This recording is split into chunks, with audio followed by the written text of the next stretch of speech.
বেলজিয়ামের ইতিহাস। বেলজিয়াম পশ্চিম ইউরোপ মহাদেশে অবস্থিত স্বাধীন দেশ, নেদারল্যান্ডস, জার্মানি, ফ্রান্স ও লুক্সেমবার্গের মাঝে স্থিত। স্বাধীনতা পেয়েছে ডাচ থেকে বিযুক্ত হয়ে এক রাষ্ট্র হিসেবে 1830 সালে। জনসংখ্যা প্রায় 11 মিলিয়ন এবং ধর্মবিশ্বাসে প্রধানত রোমান ক্যাথলিক হলেও অনেক ধর্ম রয়েছে।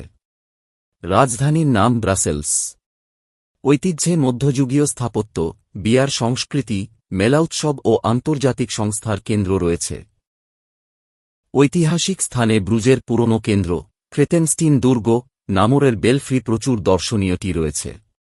বেলজিয়ামের রাজনীতি ও শাসন ব্যবস্থা। বেলজিয়াম একটি ফেডারেল পার্লামেন্টারি গণতন্ত্র ও রাজতন্ত্র, যেখানে রাষ্ট্রপ্রধান রাজা এবং সরকার প্রধান প্রধানমন্ত্রী। এটি স্থিতিশীল নির্বাচনী ব্যবস্থা বজায় রাখে এবং রাজনৈতিক অধিকাংশ সময় শান্তিপূর্ণ স্থানান্তর থাকে, তবে কখনও কখনও কট্টর পার্টি ও ভাষাভিত্তিক বিভাজনের কারণে সমঝোতা জটিল হয়। দেশটিতে কিছু দুর্নীতির ঘটনা উদ্ঘটিত হলেও সরকার তা মোকাবিলা করছে।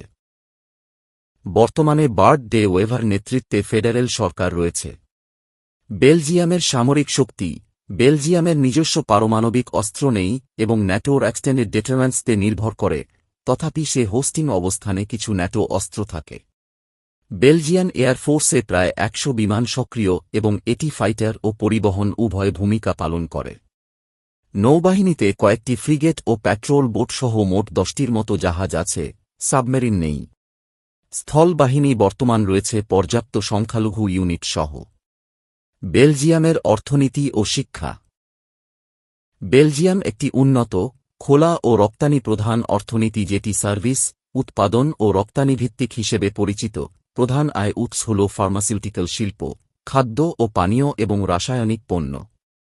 মাথাপিছু আয় প্রায় 66,000 মার্কিন ডলারের সমান। শিক্ষার হার অত্যন্ত উন্নত ও সাক্ষরতার হার প্রায় 100%। শিক্ষায় সরকার ব্যয়ও গুরুত্ব পায় এবং ভবিষ্যতে উন্নত প্রযুক্তি, পরিবেশ ও উদ্ভাবনে বিনিয়োগে জোর দেওয়া হচ্ছে।